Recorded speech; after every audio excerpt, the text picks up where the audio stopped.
Sir सवाल नहीं है, सिर्फ लफ्ज़, शायद लफ्ज़ भी नहीं है शुक्रिया के लिए। मेरा एक ही बेटा है, एक ही बच्चा है मेरा, आगे मैं कंसीव नहीं कर सकती। इसे जब ये मैंने सुना तो मेरे लिए शायद दुनिया ख़त्म हो गई थी। एक बार हुआ, 1 साल इलाज हुआ, फिर 2 माह हम ठीक रहे, घर चले गए, फिर दोबारा हो गया। और अल्हम्दुलिल्लाह आप लोगों की मेहरबानी से ये बिल्कुल ठीक है, अल्हम्दुलिल्लाह। मेरे पास लफ्ज़ नहीं, बस कुछ भी नहीं है शुक्रिया के लिए।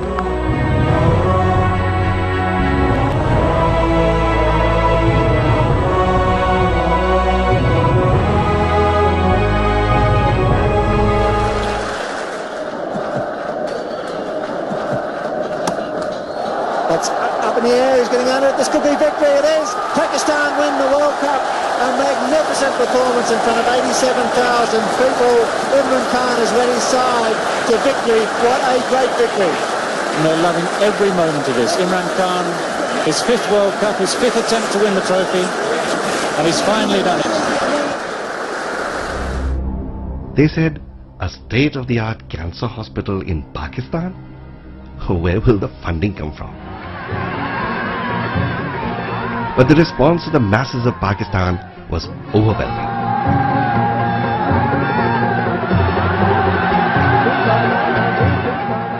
अगर आपने देखा कि उसने फटे हुए कपड़े पहने हैं, अगर आपने देखा कि उसको अंग्रेजी नहीं बोलनी आती, आपने इसकी फिक्र नहीं करनी। आपने ये देखना है कि एक इंसान आया हॉस्पिटल के अंदर।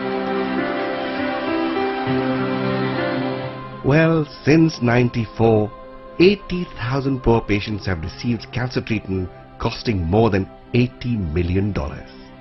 Poor people, once they have cancer, it's a death sentence. It was a much greater struggle than anything else I'd ever done in my life. Nothing in my cricketing career even came close to the feeling of fulfillment that hospital gave me. This is the only private cancer hospital in the world that treats 80% of its patients free. The running costs are extremely difficult to cope with. In 1995, he caused an international stir when he married Jemima Goldsmith, daughter of billionaire Sir James Goldsmith. Imran Khan is undoubtedly the most famous and powerful cricketer Pakistan has ever produced. A truly inspirational captain, a great ambassador for the game, and a household name throughout the world.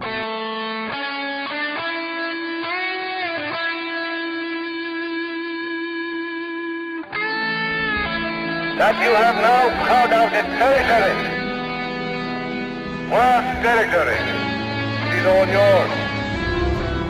And we fought for Pakistan because there was danger of denial of these human rights in this subcontinent. I am a Muslim.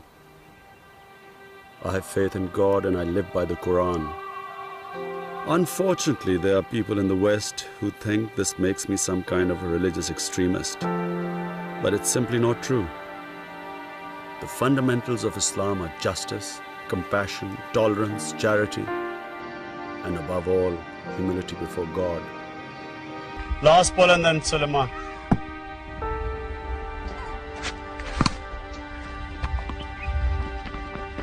Go on, Qasim. This is the private domain of Imran Khan's family. His marriage to Jemima ended 2 years ago. She now lives in Britain. These days, sons Qasim and Suleiman only come to Dad's house in Pakistan during holidays.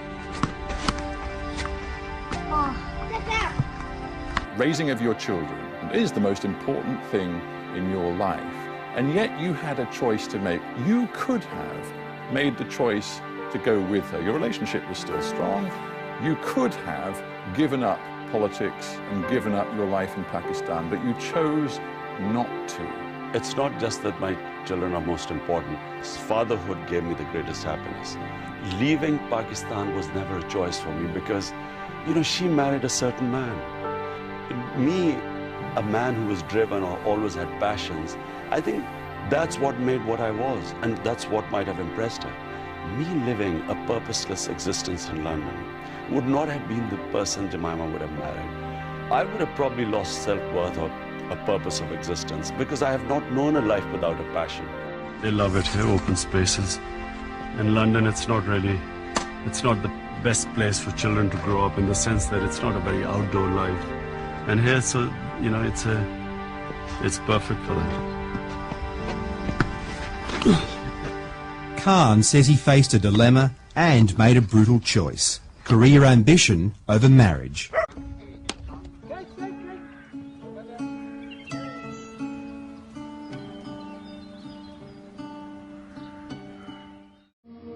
When I saw this wilderness, I imagined a knowledge city.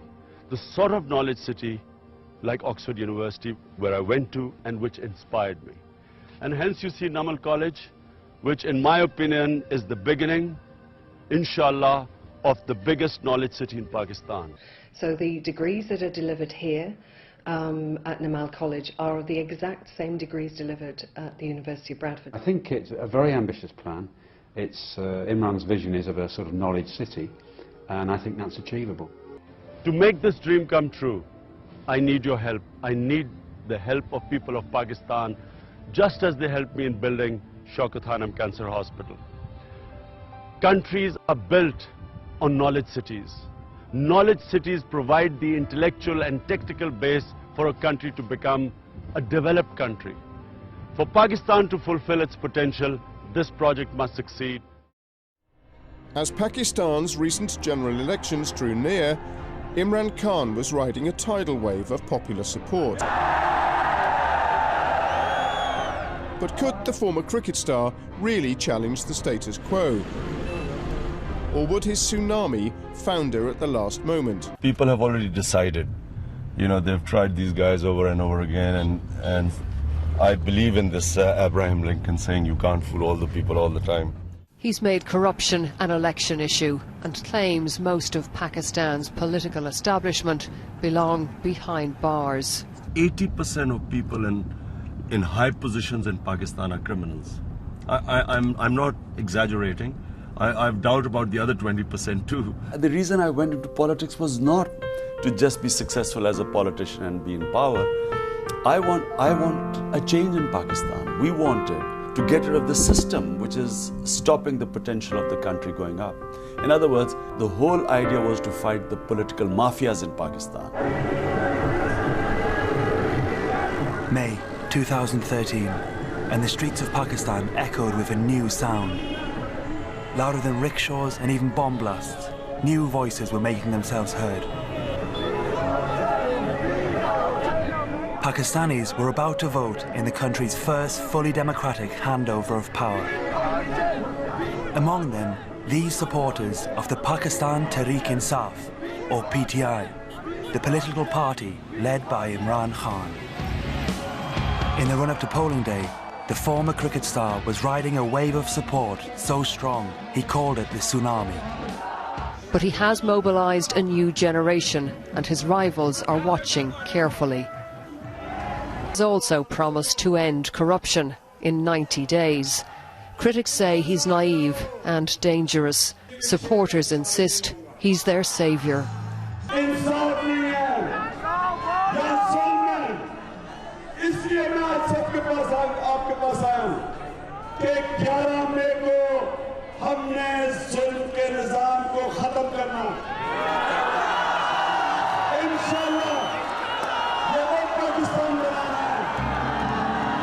Then Khan was on the road again, heading to the next rally. When the votes are cast, he could be part of a new coalition government or a major voice in opposition. Either way, he'll be hard to ignore. Imran himself had received death threats, yet he insisted on staying close to the crowds. Police! Police!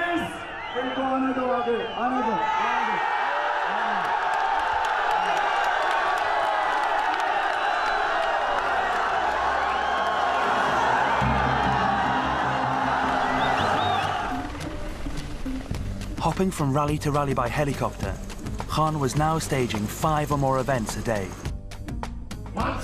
Over half the national seats are in the Punjab, so winning places like this was essential. Wherever Khan travelled, his celebrity pulled in passionate crowds. Even here in Narowal, a stronghold of his main rival, Mian Nawaz Sharif, leader of the PMLN party. They've ruled the province 5 times.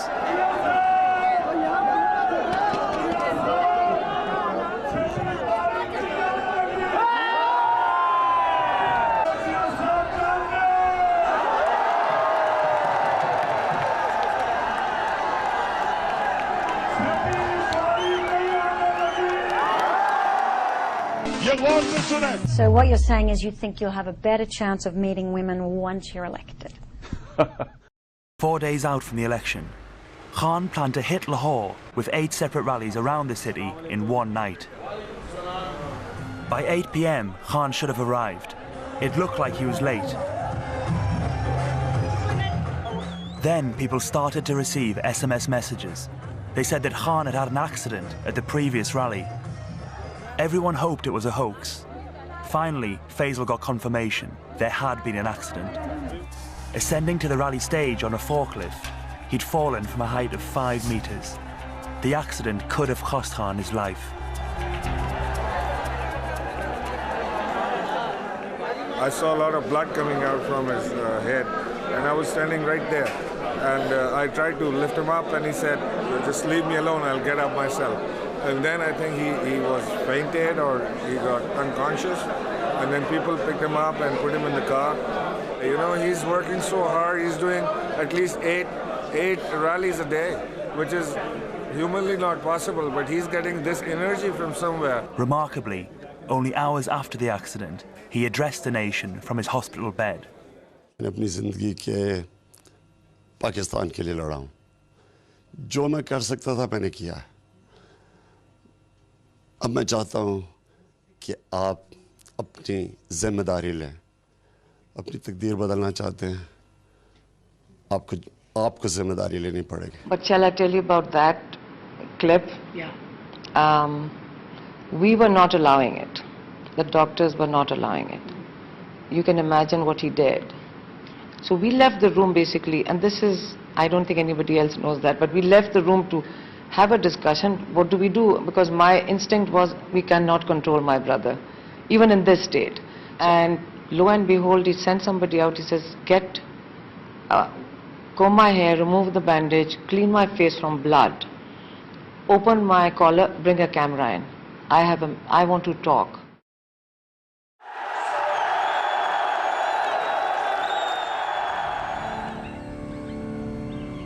Two days later, in Pakistan's leafy capital, polls opened at 8 a.m.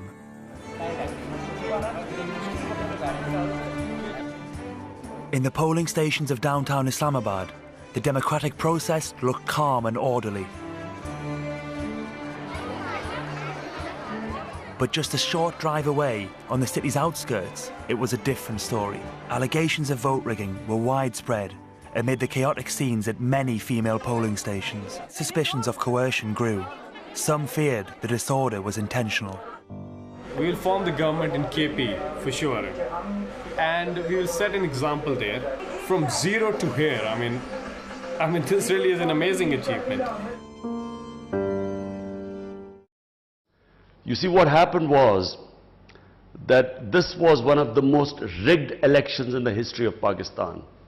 I mean, never have we seen such rigging in this country.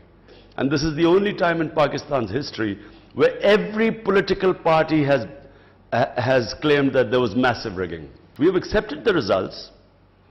We want to move on. But what we want is that we want an audit of just 4 constituencies. We want the Supreme Court to audit 4 constituencies with thumb impressions for one reason, that at least the next elections would be free and fair. After the reasonable demand of audit of 4 constituencies, Chairman Imran Khan decided to start a peaceful demonstration to ensure his voters justice. मुझे बताएं justice साहब, हमें जब इंसाफ नहीं मिलेगा तो आप बताएं हम किधर जाएंगे? सड़कों पे नहीं जाएंगे तो किधर जाएंगे? इस्लामाबाद सुनामी मार्च 14 अगस्त को होगी।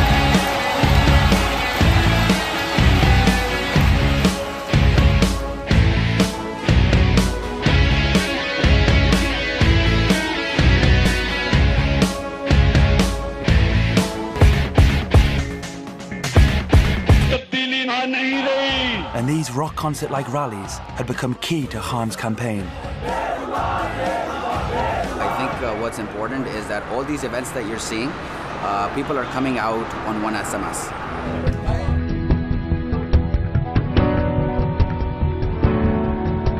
Here's to the crazy ones, the misfits, the rebels, the troublemakers, the round pegs in the square holes, the ones who see things differently. They're not fond of rules, and they have no respect for the status quo. You can quote them, disagree with them, glorify or vilify them. About the only thing you can't do is ignore them, because they change things. They push the human race forward. And while some may see them as the crazy ones, we seek genius.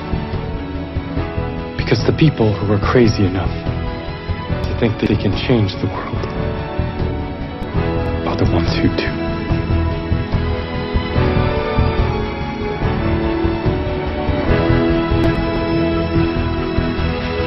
How's that?